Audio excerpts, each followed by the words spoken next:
For God's amazing grace. And thank God our God is not late. Amen?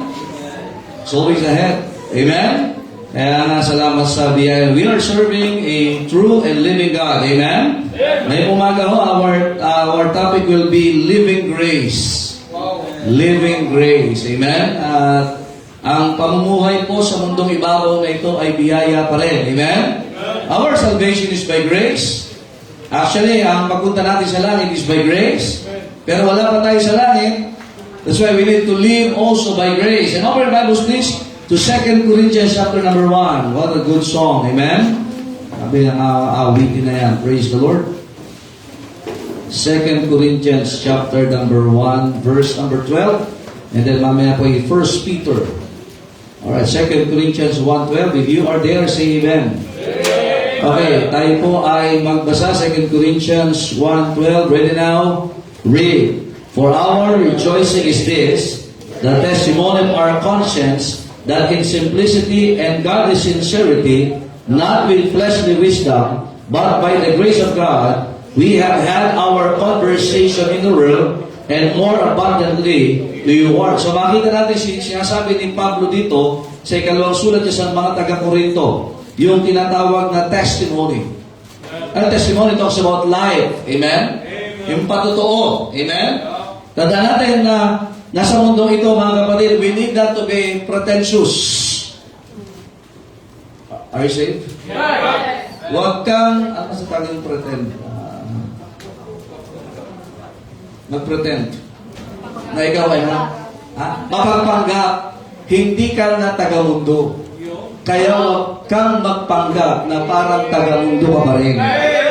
Yan ang sinasabi ni Pablo sa mga taga-Korinto. Kaya nasabi niya, we have had our conversation in the world. The word conversation means manner of life. Kaya nga ang buhay ng Kristiyano ay masayang tunay dahil may biyaya ni Kristo. Amen? Another one, 1 Peter chapter number 3. And let us read yung pong verses 1 to 17. Ayan, so at least nakapagbasa ka ng Bible ngayong araw na ito. Amen? 1 Peter chapter 3 verses 1 to 17. Responsive reading po tayo. Akin ng 1 hanggang marating tayo ng verse number 17. Likewise, ye wives, be in subjection to your own husbands, that if any obey not the word, look at this, they also may without the word be won by the conversation of the wives. Ano nga ibig sabihin ng conversation ulit? Manner of life. May testimony ay pwedeng matulungan ito na yung asawang lalaki ay tumino. Amen? Amen daw. Amen. Kasi kahit nun pa man ang mga lalaki medyo maraming hindi matino. Verse 2. Sana hindi ngayon. The word chaste means pure or clean. Amen? Whose adorning, let it not be that outward adorning of plaiting the hair, and of wearing of gold, or of putting on of apparel. Verse number 4.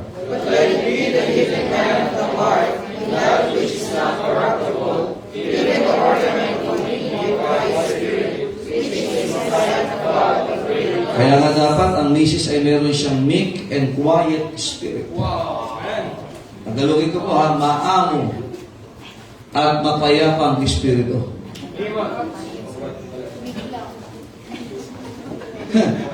Sabi ko na eh. Si Pedro po, kaya siya pinasulat ng Panginoon, may asawa po ito. So hindi ko alam ang karanasan ni Pedro kung meron siyang meek and quiet spirit na misis. Amen? At yan, alam niyo which is in the sight of God of great price. Alam yung pearl of great price? Kaya gusto mo maging perlas ng inyong tahanan, ito ang kailangan. Iba kasi hindi ang mamatay ng dahil sa iyo. Verse 5, for after this manner in the old time, the holy women also, who trusted in God, adorned themselves, being in subjection unto their own husbands. Kaya nga nagpapaganda talaga ay yung pagpapasakop mo sa iyong asawa. Okay, verse 6. Mukhang magsasarado na agad tayo. Basa. Even as Sarah obeyed Abraham, calling the Lord, whose daughter is your heart, as long as you do well, and with any amazement. Likewise, ito na, ye husbands, dwell with them, according to knowledge, giving honor unto the wife as unto the weaker vessel, and as being heirs together of tagapagmana ng biyaya ng buhay. Kaya kapag ang isa dyan hindi nag-perform, nagpapaikli ng buhay. Alam niyo ba yan? Alam niyo magpapaikli ng buhay ng lalaki at ng babae kapag hindi nila ginampanan yung trabaho na binigay sa kanila ng Diyos. The grace of life. Biyaya ng buhay. Sabi ng Bible, that your prayers be not hindered. Alam niyo, pag-pray, hindi ka na nagpe-pray, di mo nasasagutin ng Diyos sa'yo. Nagpe-pray ka kaya lang, di ka naman umaayos sa relasyon nyo. Kapatid, ikaw mismo humahad lang doon sa answered prayer. Alright, let's go. Verse number 8. Please read.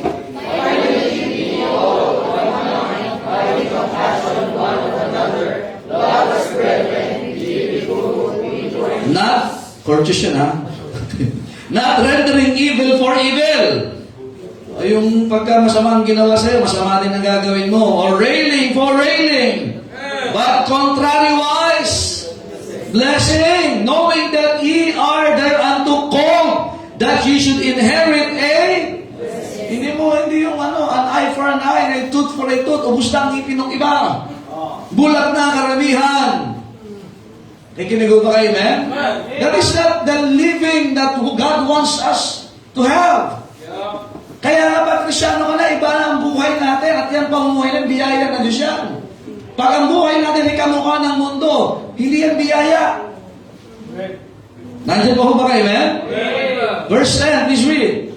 For you that know life and see good days, that in refrain from evil, and his lips that they speak no lie. Ayan, kung mahal mo ang buhay. Amen? Iba kasi love life, iba. Amen? Let him eschew evil and do good. Let him seek peace and ensue it. Verse 12. For the eyes of the Lord are over righteous, and his ears are open unto the Amen? Kaya nga, the face of the Lord is against them that do evil. Kaya nga sa tahanan, mga kapatid, ay napakahalaga na tayo ay nasa panig tayo ng Panginoon. The best life is yung buhay na nasa panig ka ng Panginoon. Amen. Verse 13, and who is he that will harm you, if ye be followers of that which is good? Verse 14. But in it to suffer for righteousness' sake, happy are ye, and be not afraid of their terror, neither be troubled. Look at this, but sanctify the Lord in your hearts. Kinakanta to ano? And be ready always to give an answer to every man that asketh you a what? Reason of the hope that is in you with meekness and fear. Verse 16. Having a good conscience, that whereas they speak evil of you, as of evildoers, they may be ashamed and falsely accuse your good conversation.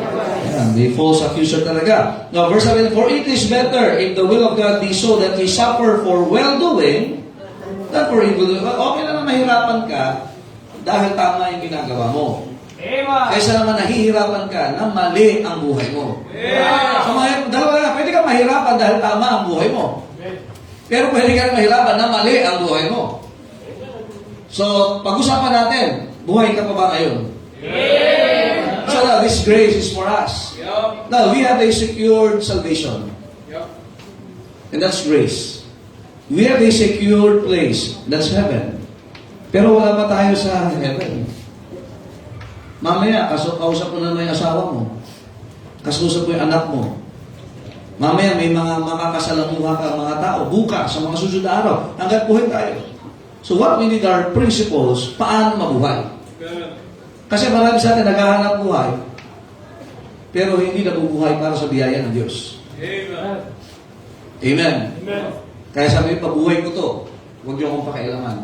Ang buhay mo galing sa Diyos. Amen. At may pakialam ang Diyos. So I hope, nahanda po tayo mag-aral po ngayong maga. Amen? Basta buksan niyo lang yung Bible niyo, ha? Pati mata, sama niyo rin ang mata at saka puso niyo ngayong maga. Tayo may manalangin. Panginoon, salamat po sa inyong biyaya. Tulungan niyo kami sa pag-aaral ng inyong salita. At kung meron pang hindi ligtas po dito, ligtas niyo po. At sa mga mananampalataya, ipaalala niyo, Panginoon, ang biyaya ito sa amin. Ipakilala niyo kung hindi pa ito kilala at nararanasan ng iba. At kayo po ba na Espiritu ang magbigay ng dahilan sa bawat aming desisyon at aming tatahakin sa buhay na ito. Kayo po sa manguna sa pangalan ng Panginoong Hesus. Amen. Salamat po, makaka-offer na po. Now, living grace is defined as the grace of God that enables us Christians to live a godly life or to live godly and righteously in this sin-abounding world.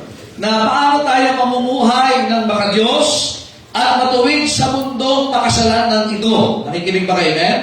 Whenever you look around, whenever you look in your cell phones, and whenever you hear stories, ay makita mo talagang evidently na talagang makasalanan ng mundo ito. Amen? Look at how people react kapag may salita ng Diyos. Look at how people respond sa katotohanan ng salita ng Diyos. And tanda natin, all of us, kung ikaw ay anak ng Diyos, we have been bestowed of this grace equally. Lahat tayo ay may biyaya para mamuhay ng may biyaya. Nakikinig ba kayo? Man? Pwede ka kasi buhay pero hindi ka namumuhay ng para may biyaya. Na kung ano yung uso, nadadala ka. Kung ano yung kasalanan, ay nakikisali ka. Nakikinig ba kayo? Man? Now, natin, sabi ni Pablo ay sa mga taga-Korinto, but by the grace of God. And also si Pedro, talagang binigay ng Panginoon sa kanila yung tinatawag na grace of life. Now, sa portion of the scripture, pagka sinabing conversation, ay hindi po ito communication. Conversation, ang ibig sabihin niya, ng definition, description ng Bible yan is what? Manner of life, or klase na pamumuhay. Paano natin isinasa pamuhay yung ating mga napapakinggan at natututunan? Now, tingnan natin sa 2 Timothy chapter number 3, verse number 10. 2 Timothy po, for us na maliwanagan po tayo sa sinasabi po ni Pablo sa mga taga-Korinto at sa sinasabi ni Pedro sa mga mananampalataya sa Jerusalem. 2 Timothy chapter 3 verse 10, tingnan niyo po, the Bible is in harmony, particularly lalo sa bagay na ito. Verse number 10, but thou hast fully known my doctrine. Kasunod? Manner of life, purpose, faith, long-suffering, charity, and patience. So sinasabi ni Pablo na, alam niyo naman yung aking katuruan, alam niyo yung klase ng aking pamumuhay. So, hindi ito sikreto. Ito'y nakikita nyo, ito'y naririnig nyo, and even yung kanyang dahilan, pananampalataya, yung kanyang kahirapan, yung kanyang pagmamahal. So, makikita natin mga kaibigan, sinasabi ni Pablo po dito kay Timoteo, kita nyo naman ang buhay. Kaya nga ito ho tayo ba ay nag-observe din? Nag-observe din po ba kayo? Di ba? Nag-observe tayo. So, makakakita ka na iba't ibang klase ng tao at iba't ibang klase ng pamumuhay. Tama ba? I-sweater na lang sa'yo, nasa sa'yo na yun, kung sino ang susundan mo. Kasi you can see their manners of life. Ito mo naman ang buhay. Tama ho ba, amen? I'm not saying we are already perfect, but we have the Word of God that is perfect, amen? And there are people of God not striving to live that kind of life na gusto ng Panginoon. Kasi nung hindi pa tayo ligtas, iba ho ang ating klase ng pamumuhay. Marami kung hindi ka ligtas, isa ka sa mga nasa outing ngayon. Isa ka sa mga nasa higaan pa ngayon. At wala kang pakailan sa simbahan ngayon. And that is the manner of life na nasa labas. And even yung mga anak natin, papayagan na lang natin kung saan at hindi mahalaga sa kanila ang simbahan. Kaya ang mga magulang, tandaan natin, whether you like it or not, na may titingin sa buhay mo kung paano minamahalaga ng Diyos. At kung ang Diyos ay hindi gaano mahalaga sa iyo, let me tell you something, sa mga anak mo ay hindi rin magiging mahalaga ang Diyos. And someday, maghihigamos tayo na maghahabol, kailangan ko ang Diyos kasi ang anak ko ganito na. Akala mo, I was keeping them, but I was losing them in the long run nung ako ay hindi lumalapit sa Panginoon. Nandiyan pa ho ba kayo, amen? Amen. Kaya be patient, amen? Diretso lang sa pagsimba, mainit, simba.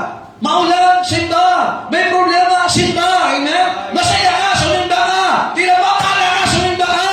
Pinapago ka, sumimba ka pa rin, amen? Alam, nakakatawa. Ito mga seniors natin, sabi ko, I would desire na magkaroon talaga ng komportable bang pwesto sa simbahan. Kasi there, a good example na nasa simbahan sila. Marami ngayon mga seniors. Isipin nyo, sila ay nakikinig ng salita ng Diyos dahil nga meron lalong tumitingin sa kanila. May mga apostles sa sila. Mga apo, amen? Apostles. Kaya dapat maunawaan natin mga kapatid, even ang Panginoong Kristo, anong sinasabi niya sa John chapter 17 verse 16? Tingnan niyo po, kung hindi sa totoo ito, well, ito'y galing mismo sa Panginoon. John chapter 17 verse 16. Ang sabi ng Biblia, they are not of the world, even as I am not of the world. Huwag ka naman maging pamilyar sa mundong ito.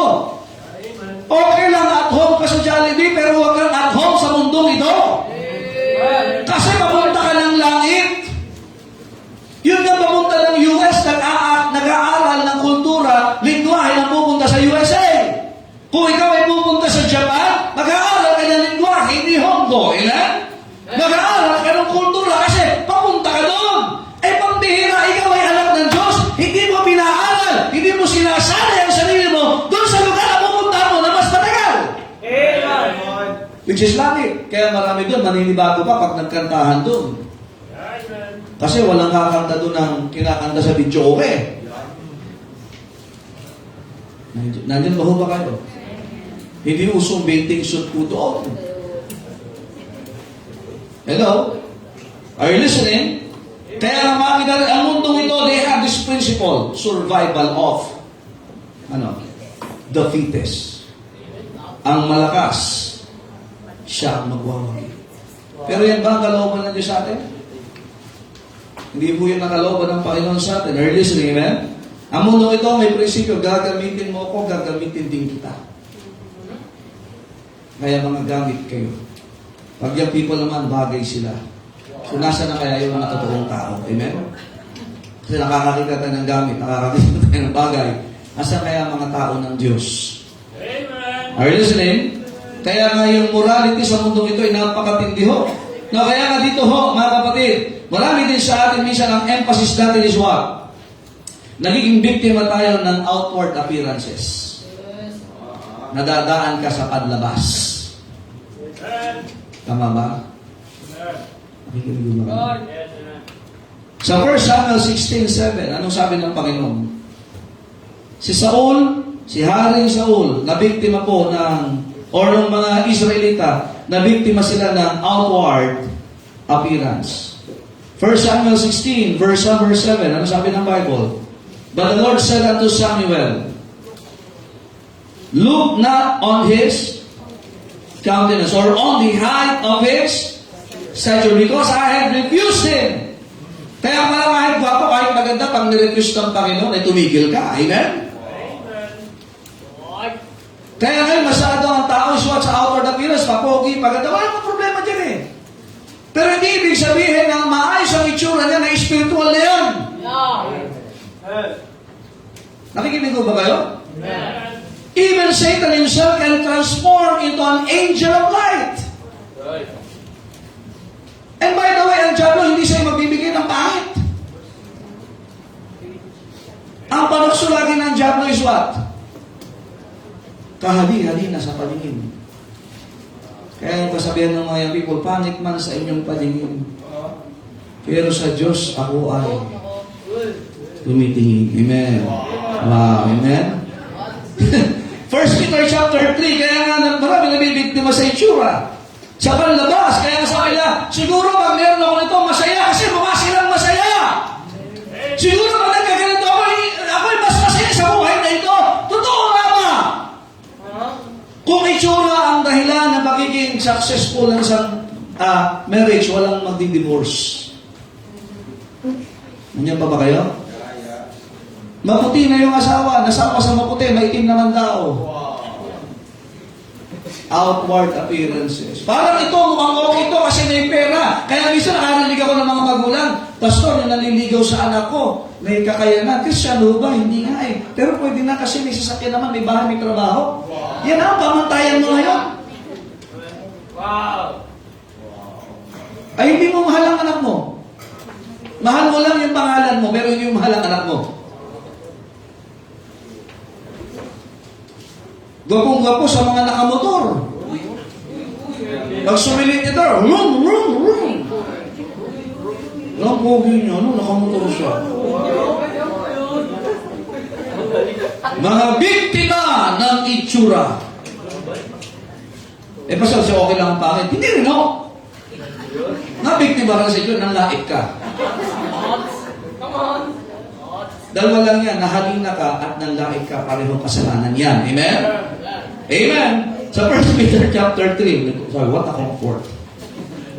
1 Peter chapter 3, verses 3 to 4, ano sabi ng Bible? Whose adorning let it not be that outward adorning of plaiting the hair. Kasi nga noon, akala nila ang pamangka. By the way, ang mga babae noon, hindi make-up ang nagpapaganda sa kanila. Ngayon kasi pakapala ng asfalto sa mukha. Tama? Di ba? Tawag concealer. Ano sa tagal ng concealer? Pantakip. Masili ka. Sa Bible times, lalo yung mga Griego, alam nyo, hindi make-up hindi lipstick, hindi, ano mga tawag dyan? Eyebrow, eyeliner, eyelashes, no? Yung mga eyelashes ko, gagawin parang, woo! Yung kalalaki mong tao, meron kang ganyan, no? Noon, ang mga babae noon, yung buhok nila, nilalagyan talaga ng gold. Kaya nga noon, ang babae, mahaba ang buhok, tapos pag may gold dyan, yun ang pinagaganda nila. Kaya pag naglakad niya, kitang-kita. Kaya, sa lalaki, okay lang walang buhok. Pero sa babae noon, hindi.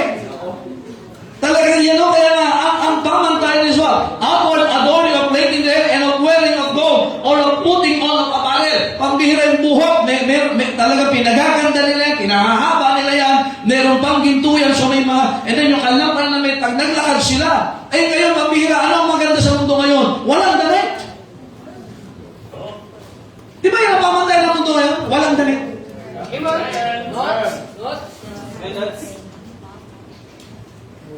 Nanonood ka pa ng gala. Nanonood ka pa ng mga fashion show. Kristyano ka na. Lalo yung mga Miss Universe, lalaki ka. Sabi ito, maganda ito. Hindi ka pa nahiya sa Panginoon yan? Hindi ka pa nahiya sa asawa mo yan? That is what? Ano sabi ng Bible? Whoso looked at a woman and lusted against her is what? Committed adultery. Kung sabi siya, puso kasi pastor sumusuporta lang ako sa bansa na rin. That's adultery! Yes. Isa nakakita pa ako, pastor, sa pastor, congratulations, be awards pa. Ha! Naka-picture pa, swimsuit. Kapatid, paano ba tayo sabi kasi marami sa atin, dala pa natin yung buhay ng sanlibutan ngayon. Nandiyan ba ho ba kayo? Yeah. Hindi ka ba, against ka ba? Hindi. Kung hindi naman magkakasala, hindi okay yan. Nandiyan ba ho ba kayo? Malungkot na kagad kayo. Kasi buhay ho, mga kapatid. It must be the outward adorning. Ephesians 4:24. Ano sabi ng Bible? Ephesians 4:24. And that ye put on the new man, which after God is created in righteousness and true holiness. Kaya nga yung ating bang iniisip, yung ating bang pinapanood, may katuwiran ba yan ng Diyos? At may totoo ba yung kabanalan? Or tinitingnan natin ang pamantayan ng sanlibutan ito? Nandiyan po ba kayo? Hello? So napakahalaga na tayo mga Kristiyano. Sabi na, hindi nasa disadvantage tayo, pastor. Kasi yan ang buhay ng mundo ngayon. Alam nyo, yun nga yun eh. Sabi nga, magkasabihan sila, yung islang buhay, lumalaban sa agos yan. Pero yung patay, sumasama sa agos. Pero meron din naman nagpapatay-patayan. Nandiyan mo, remember this, that there would be always two opposing lifestyles. It's either you are godly or you are not. It's either you are godly or you are worldly.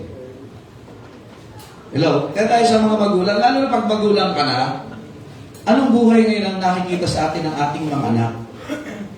Ito natin na nyo, huwag mo sabihin sa akin godly ka na, wala ka sa simbahan.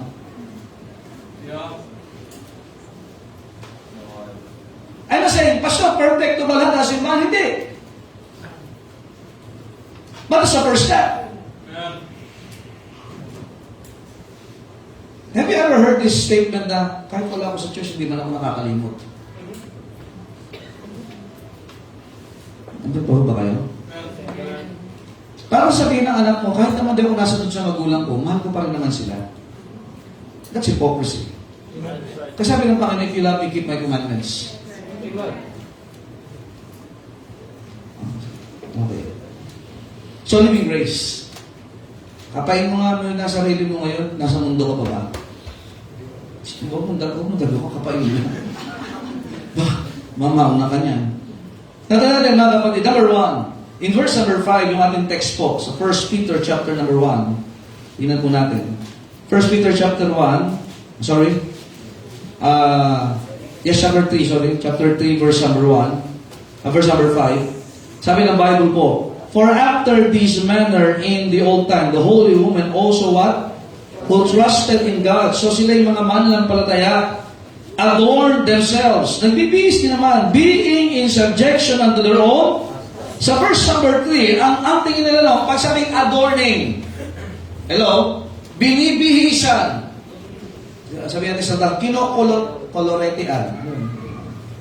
May masalita dyan. Kolorete. Yung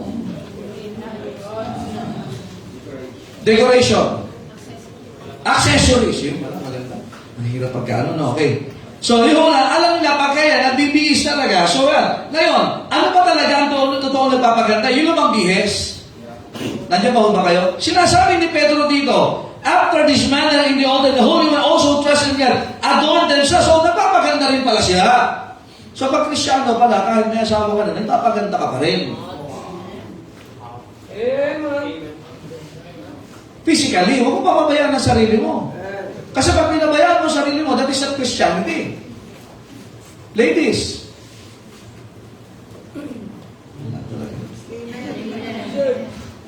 Kailan beyond that? Hindi ba siya na, tigilan na, no, ayos yan. Kailan may mas magpapaganda pa sa'yo. Aside from your hair, aside from your apparel, yung damit mo, may mas magdadagdag pa ng kagandahan mo. You ready now? Ano sabi ng Bible?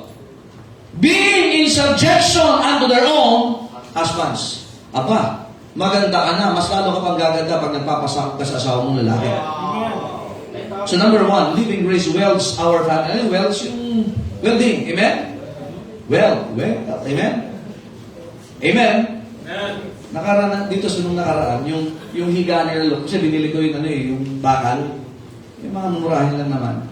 Abay, natanggal. Paano ba naman? 3 silang nahiga doon. Tapos, ewan ko sa higaan nila, parang gusto nilang maging yung trampoline. Yung pagka tumalo. Lalo sino kakala niya, maliit pa siya. Dahil laki na niya. So, naputol ngayon yung bakal. So, ngayon, may mga sobra pang bakal dyan. Pina-welding ko siya. Sabi ko sa nag-welding, tibayan mo na. Eto, dagdagan mo na rin para mas matibay. Alam mo, sa buhay ng pamilya, dapat ang dinadagdag natin yung magpapatibay. Nakikinig ba kayo, men? Huwag mo lang tingnan na, ito nasira. Ay, nasira ang gagawin mo. Di ba yung sa buuin? Tapos patibayin. Hindi yung nagdadwal ka lang, hindi na lang tayo magkakasundo kasi ganito ka. Kapatid, hindi. Now, ang biyaya ng Diyos, lalo patitibayin ng mga pamilya. Ngayon, kaya nga isang malaking factor, mga kapatid, ay ang asawang babae. Ano sabi ng Proverbs? A wise woman buildeth her house. Kaya sa mga mag-aasawa, kung may desire pa kayo mag-asawa, ang mga babae, kaya nila maging single eh. Pero mga lalaki hindi, mamamatay ng maga. Kasi man by nature is what? Lonely.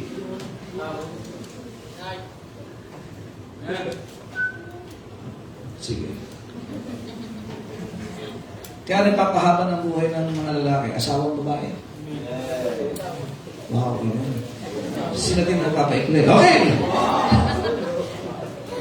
Now, kaya ano sabi dito, ano ba mas magpapaganda sa inyo? Sabi ng Biblia ay hindi lang yung inyong suot, hindi lang yung inyong buhok. Kahit ilang beses ka magpariban, pag ikaw naman ay laging lumalaban sa iyong asawa, ang pangit mo. Sigaw yun Yung lagi ka parang, parang si Jet Li. Kaya mga young people pala, kita mo na yung medyo mukhang palaban lagi eh. Mga young people na babae, single, laging palaban, yung laging patago. Yan ang nagpapapangit sa inyo. Kasi yung subjection, makinig kayo, subjection to the authority, yan ang nagpapaganda sa babae. Parang ganito yan. Ang ganda ng buhok mo. Lalo ka naka-makeup. Ang ganda ng damit mo hanggang paa. Pero maldita ka naman. Amen? Joke lang po. Yeah, verse number 6. May verse po tayo. May verse po. Verse 6. Even as Sarah may ginayahan. Now, Abraham is our father. Is the father of faith. Ang sabi ng Bible, even as Sarah obeyed Abraham. Anong tawag ni Sarah kay Abraham? Calling him Lord. Hindi sinasamba. Kundi Lord here ay maliit na L, Master. Ang tanong, sino nasusunod sa bahay? Sino talagang master sa bahay? Mahirap po, mga kapatid. Gusto nyo na akong kitilin. Biyaya ng buhay ko ito. Maawa ho kayo. Sino ang master? Hindi, master. Paano mo? Gusto mo ituring ka na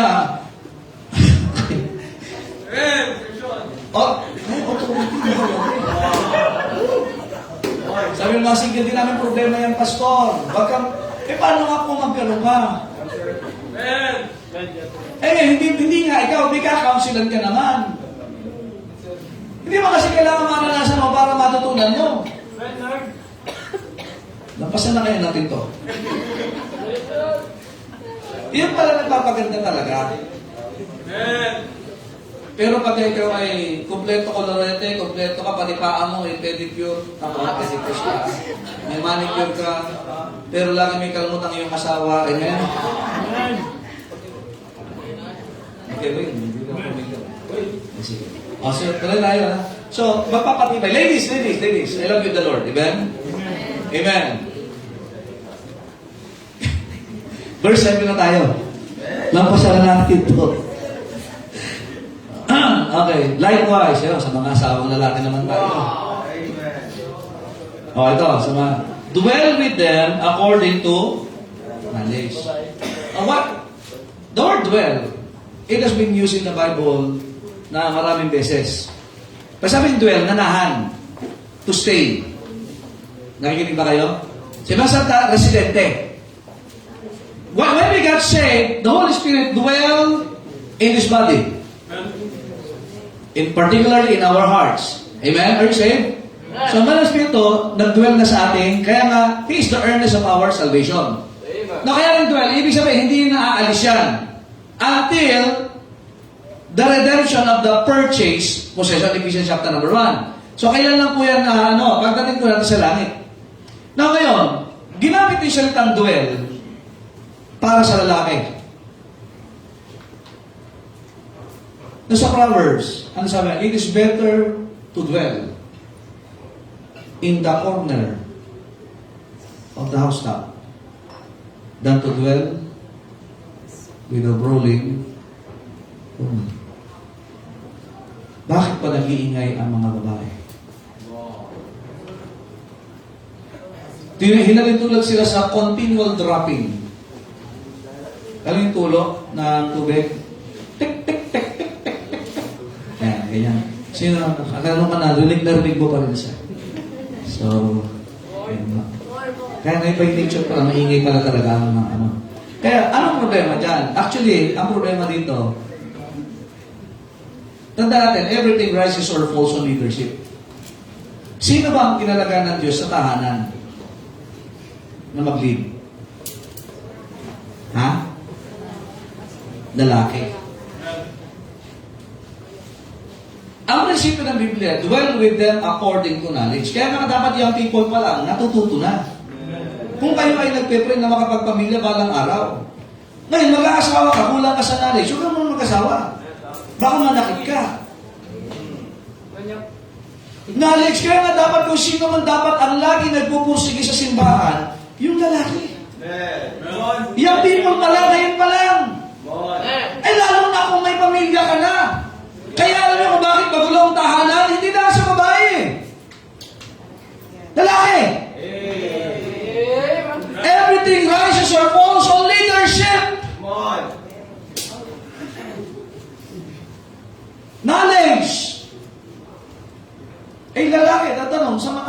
Kalalakihan, young people, kayo nagbabasa ng Bible? Madalas, araw-araw? O, tinan nyo, di mo sisinungaling yung iba? Sa mga tatay, ganun din.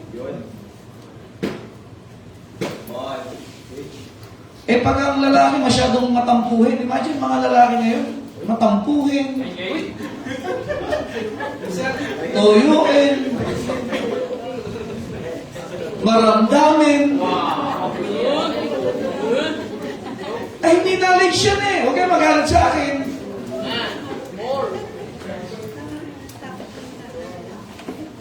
Di ba pagka nanguna ang emosyon, sigurado pati yung karunungan hindi na ina-apply. Lalaki matumpuhin. Kita mo yung simbahan eh. Kayo ba ayaw magsimba? Tatampo ako. Hira ka lalaking tao, matumpuhin. Lahat na kinaupilan mo. May question ako dyan, pagka ganyan. Ano sabi ng Bible? Dwell with them according to knowledge. Hindi galit ang isis ko, galit din ako. Hindi knowledge yan. Ano kabalik ka ng ng kaalaman? E di ka wala ng kaalaman. Maraming napapahama. My people, sabi ng Panginoon, are destroyed for lack of knowledge. Makinig ka, sino sisira sa buhay ng pamilya? Yung tata, yung asawa, na hindi nagpapaturo, kaya walang itinuturo. Pag ayaw mo magpaturo, sigurado wala kang ituturo. At balang araw, magtuturo ka kung sino sisisihin mo. Yung mga ayaw ng turo, lagi nagtuturo yan. Isang salita, pero magkaiba ng gawa. Knowledge. Ito yung mga teacher, bakit sila may kayo magturo? May alam sila eh. Sino sa inyo ang gugugol ka ng pera para magpaturo sa taong wala namang alam? Ang tawag dyan is what? Aksaya ng panahon. Aksaya ng resources. Kaya may mga magulang, hahanap ako ng eskwelahan na talagang mapupunuan ang kaalaman ng aking anak dahil ito yung gusto niyang tahakin. Abay susumunod, gumagastos ka ng libo-libo. Pero marami ngayong pamilya na nasisira kasi magpunta ka lang sa simbahan, ayaw gumastos. Ayaw gumising. At ayaw gumugol. Saan mo kinukuha ang prinsipyo mo sa pagdidil sa iyong asawa? Kay Kuya Bunda. Kasunod, tingnan nyo. Nasa Bible po yun. Mga kapatid, wala ko siya sabi wala sa Bible, ha? According to knowledge, giving honor unto the wife. Aba, kahit magkasawa na kayo, dapat, the word honor means respect. Pag Kristiyano ka, may respeto ka pa rin sa asawa mo. Hindi yan katulong. Hindi yan basahan. Hindi mo rin yan kaaway. Na pag mainit ang ulo mo sa trabaho, siya pagbubuntunan mo. Hindi naman kayo sa asawa mo, no? Naglalaba pa kasi ako. Lalo ngayon, mga babae ngayon, may iba sa inyo, working. Working, hindi mo siya working ka, hindi mo siya asawa mo. Nagtatrabaho ngayon eh. May anak ka rin, may bahay ka rin. Nakakatuwa lang dito sa mga ladies. Nagtatrabaho, hindi napapabayaan ng asawang lalaki, hindi napapabayaan ng mga anak, at hindi din nagpapabaya sa gawain ng Diyos. Alam mo masakla? Ito yan. Pambihira, top-notcher ka sa trabaho mo.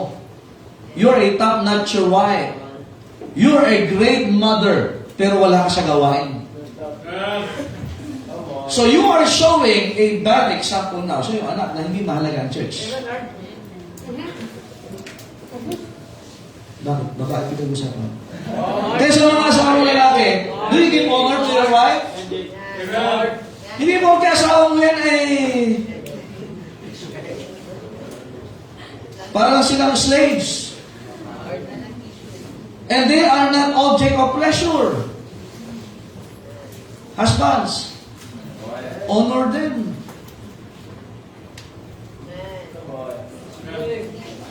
Kaya sa mga lalaki na ngayon pa lang, ito, dito po pa lang ha, yung salitang respeto, dapat marunong na kayo mga young people.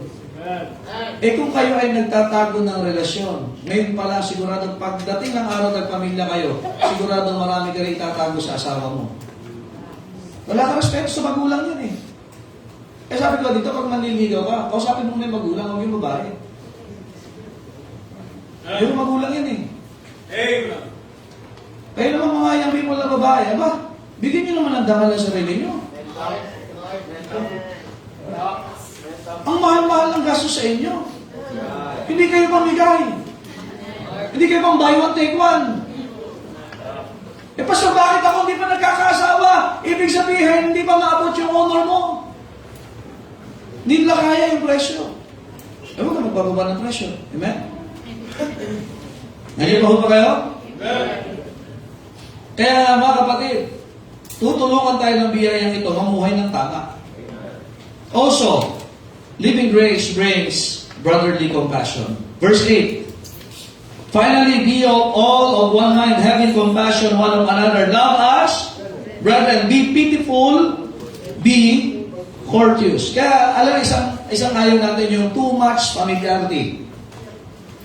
Yung wala ka ng respeto. Nandiyan pa ba kayo? Amen.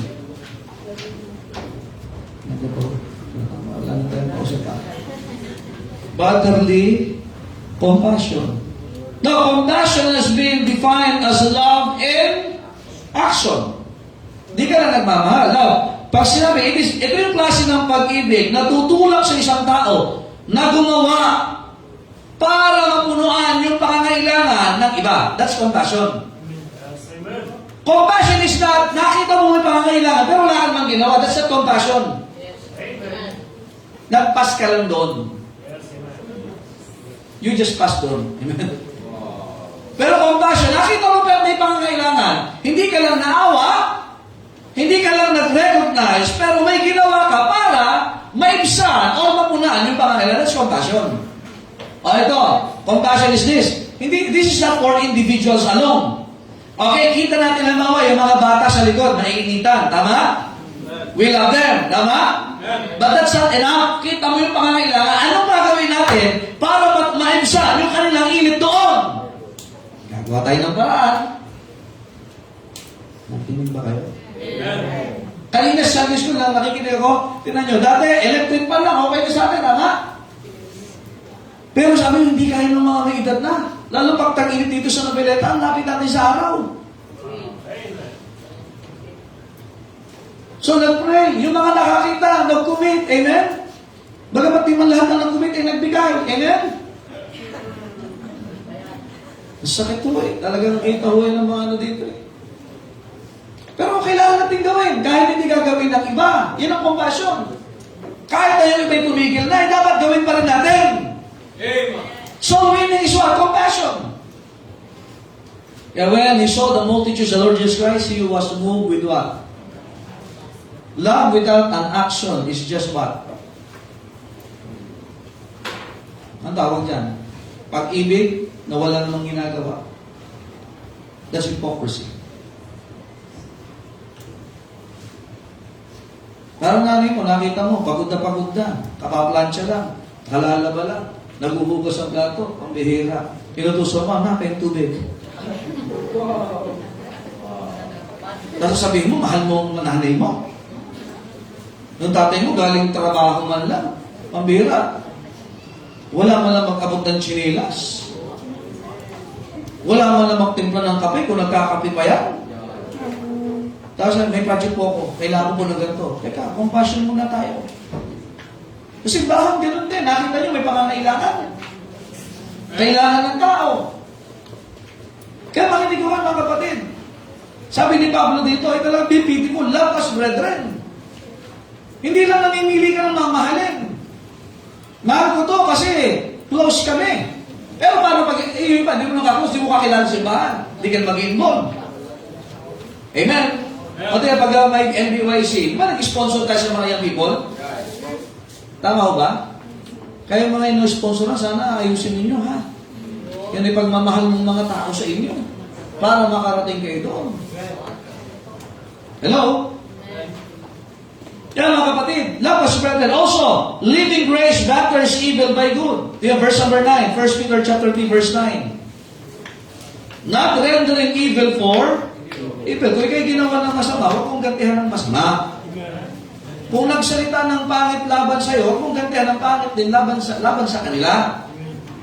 Kasi ang biyayang ito, hindi tayo tutulak na laging pag masama, pag nasaktan ka, gusto mo rin manakit. Hindi ho yan ang buhay na gusto ng Panginoon. Kaya sabi ni Pedro dito, not rendering evil for evil or railing for railing. But contrariwise what? Blessing. Amen. Hindi yung pagka nagkamali sa'yo, may araw ka rin. Sabi niya, ilang araw mo? 30 days. Ano naman? May araw naman siya, 365 days a year. At kumanta pa siya, this is the day, you know. Pero hindi. Sa buhay mag-asawa, pagka gagantihan mo yung asawa mo dahil hindi magandang trato sa'yo, or yung kapatid mo, Kristiyano ho tayo mga kapatid. Amen. Ito na sa driving. Na-overtaken ka. Medyo kakatingkulin ko. Hinabol mo. Di ba ngayon, uso-uso yung road rage? Right. Baka may nagmumura pa sa loob ng sasakyan. Right. Iba naman nakamotor naman. At baka naka-tricycle. Lalo nakabike. Hindi. Masyado ho tayo mga kapatid. Hindi lahat ng natahol. Kaya hatawin mo. Kasi baka mamaya aso mo yan, si Coco. Amen? Pila si Coco. Hindi ko alam, bata pila eh. Hindi ko alam, ang kasama lang naman niya, yung tatlo. Nagreklamo sila, Pastor, natutulog doon sa katabi namin. Mahal na mahal kayo ng aso. Ayaw niya kayong, pag nando siya, isinilala mo. Amen? Matthew 5:44, we are commanded to love and pray for our enemies. It is a good deed. Ano prayer mo pag may nagkamali sa'yo? Kuhanin na siya. Huwag ganun kapatid. Nalaman mo, ang crush mo, crush din niya. Alam mga young people ngayon, ay grabe mga kapatid. Kwentuhan ko lang kayo ha. Alam mo, minsan, kahit si Pan, nagbabakuran na sila. Huwag nyo nalapitan. Kami na yan, ha? Kami na yan. Sa among isip yan, ha? Kami na yan. Kaya pag nakita mong pinopromote pa yung isa, babagsak ka rin, tandaan mo yan. Pasikat to eh. Kaya mga young people, ugali na mga young people yan, pop up. Kaya mga mukhang popcorn, amen? Sige. Basta ba't mo alam? Tingnan nyo sila.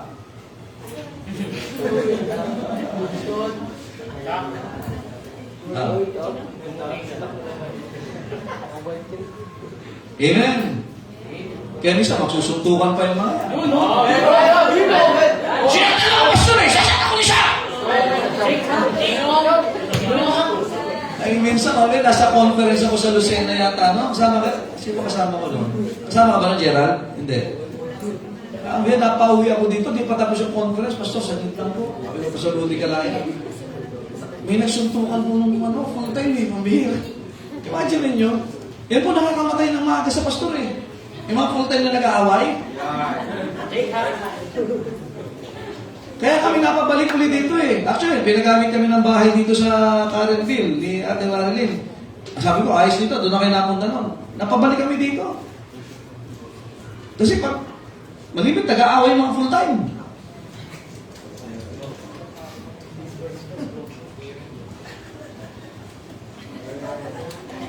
Ayaw na maging komportable ang buhay ng pastor. Gusto nyo laging stress. Kaya ba nakaka-stress yun pagka may mga member na hindi magkasundo? Nag-iingitan pa?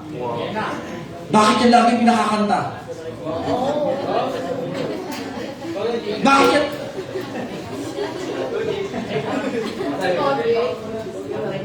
Yung iba, bakit ako lagi pinapakanta? Ganun, we're living two sides. Iba, bakit ako pinakakanta? Yung sabi mo lang, bakit sila lagi pinakakanta? Alam mo, pares lang yun na iniisip. Kaya lang kaibahan ito, so, yung iba sumusunod, ikaw naman, di ka makapaghintay. Ay, masakit din sa kalooban na, ay, hindi nagkakasundo sa simbahan, kanyang salita dito, kasi, wala kang kakampiyan dito eh. Kasi parang may bukol.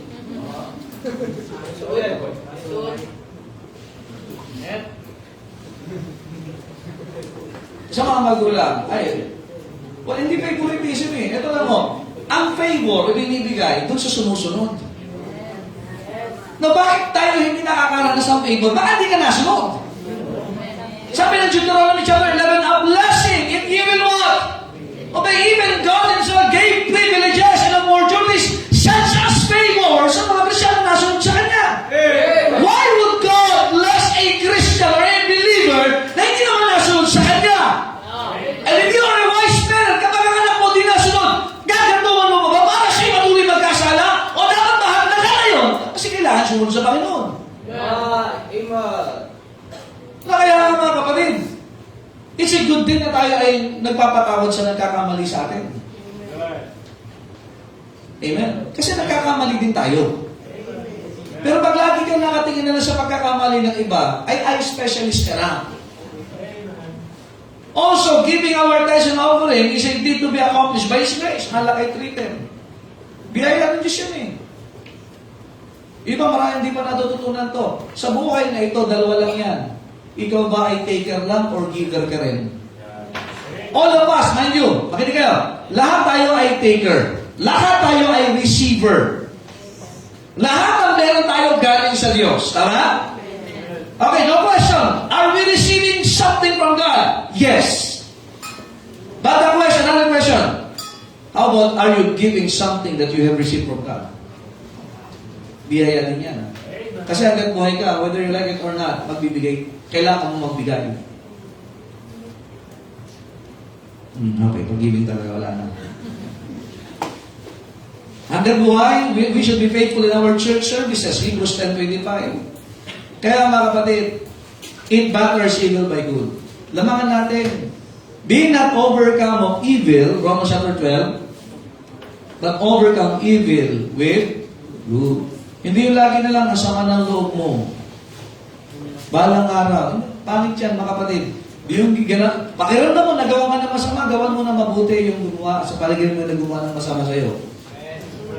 O di sino mas masaya ngayon? Di ikaw. Pero pag lagi mong dinadamdam yung sama ng loob mo, ay talagang mararamdaman mo yan. Dinadamdam mo eh. O, thirdly, living grace tames the evil tongue. Verse 10. For he that will love life, mga people, love life, and see good days, yung nagmamahal sa buhay at gusto niyo na ang mga araw ay talagang masayang mga araw, let him refrain his tongue from evil, and his lips that they speak no guile.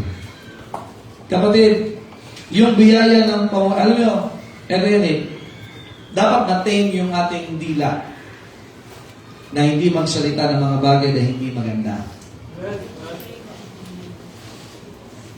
Nandiyan pa ho ba kayo? Sa Bible may nakalagay na slander. Ibig sabihin, malicious or false or defamatory statement or report. Nakikinig ba kayo? Gossip, it means idle talk or humor. Alam mo ba? Yung mga ganyan, amen? Now, the Bible is total claim, mga kapatid, na talagang ayaw ng Diyos yan. Psalm 101 verse 5, whoso privately slandereth his neighbor, him will I cut off. Him that hath an high look and a proud heart, will not I suffer. Proverbs 10:18, he that hideth hatred with lying lips. Diba? Tinatago, mga kapatid, yung pamumuhi ng isang tao sa pagsisinungaling. And he that uttereth a slander is a fool. Nandiyan po ba kayo? And also Proverbs 22 verse 1, good name is rather to be chosen. Kaya mahalaga mga kapatid na sa buhay na ito, Dalawa lang yan. Ikaw ba ay mamumuhay na may biyaya? Makikita yan sa iyong pananalita. Sa buhay mag-asawa pa lang, sa pag-uusap, sa pagiging magulang, sa pagiging kapatid sa Panginoon, sa trabaho mo, sa pag-aaral mo, kumusta? Amen? Andiyan po ba kayo? No, so living grace produces lasting fruits. May bunga ho. Verses 7 and 12, binabanggit po ni Pedro, kaya nga, napakaraming bunga, mga kapatid, answered prayers. Kaya nga pagka ikaw ay namumuhay sa biyaya, sigurado ang pagpapala ay laging nasa iyo. Amen? All throughout the Bible, mga kapatid, makita natin lahat ng namuhay ng matuwid at may kabanalan, sila ay mapanalanginin mga tao. Mapanalanginin.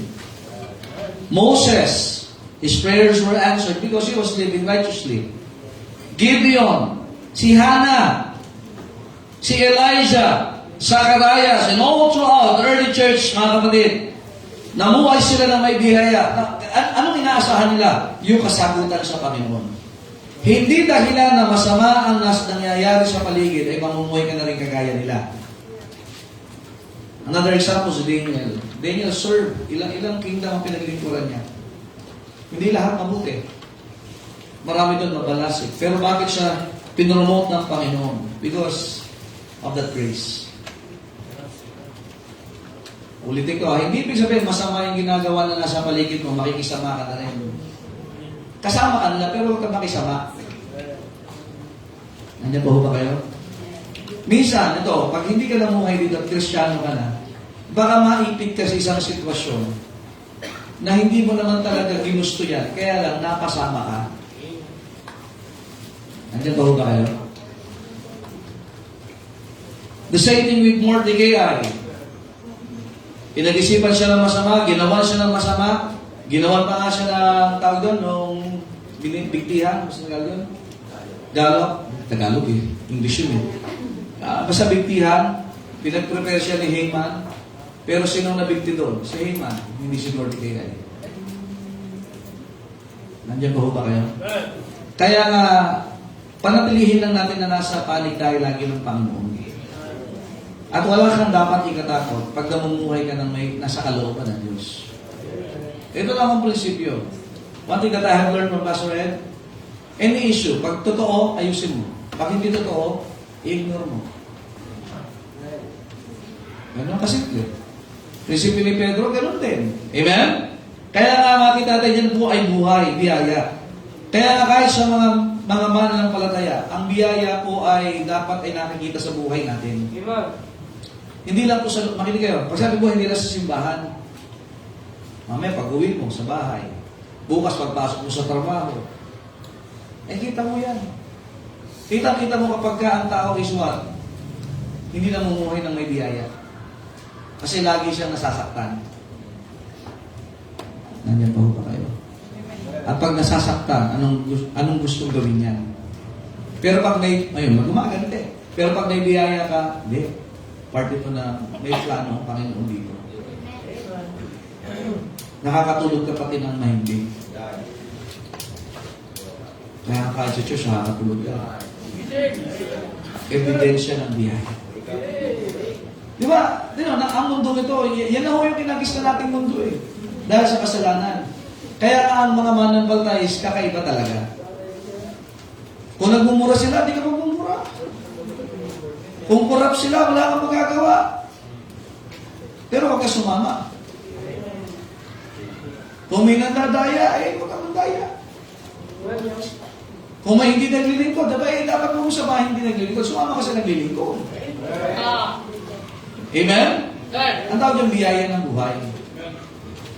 Kaya, I hope mga kapatid, na itong biyayang ito ay makikita po sa atin. Amen? Hindi lang sa loob ng simbahan. Ulitin ko po. Sa simbahan, dito tayo tinuturuan. Paglabas mo ng simbahan, dapat i-apply mo na yung natutunan mo. Huwag kang mamuhay ng kagaya pa rin dati. Dapat may kaibahan at may pagbabago. Amen? I hope na tayo ay habang nasa mundo yung bago na ito, mabubuhay tayo na may biyaya. Amen? Amen. Mamaya, sa asawa mo, ganun agad. Apply mo agad. Sabi ng Mrs. My Lord. Hindi na ako. Pagsilbihan niyo sila. Kaya mga misis, dapat talaga pagsilbihan niyo asawa niyo para sa Panginoon. Oh! Wala talaga. Okay. Mga mister naman, okay, matuto para maayos ang pakikitungo mo sa asawa mo. And respect them. Amen! Ay po talaga. Panginoon, salamat po sa aralin at salamat, Panginoon, sa biyaya nito. Nawa, ang mga prinsipyong aming narin natutunan na pag-aralan na basa, Panginoon, ito po ay magkakaroon ng apekto sa aming buhay. Hindi lang sa oras na ito, kundi sa mga darating na mga araw at hanggang bumalik po kayo, Panginoon. Na kami pong mga mananampalataya ay dapat makita ang biyayang ito. Mahirap, Panginoon, pero sapat ang inyong biyaya. Available po ito. Sa loob na aming tahanan, sa aming pagiging mga magulang, sa aming mga mananampalataya, sa trabaho, sa paaralan, o sa sino mang Panginoon na kasalimuhan namin, available ang biyayang ito na makita po sa amin, Panginoon. Salamat sa pagkakataon na kami po pwedeng maituwid, Panginoon, at pwedeng mapaalalahanan. At sa mga bago pala ito'y matutunan. Dalayan ko, Diyos, na ang biyayang ito'y magdudulot na mga maliligtas na mga kaluluwa. At may encourage, Panginoon, na meron pa palang pag-asa ang bawat isa. Pagpalain niyo nga, Panginoon, ang invitasyon sa pangalan ng Panginoon Jesus. Amen. The others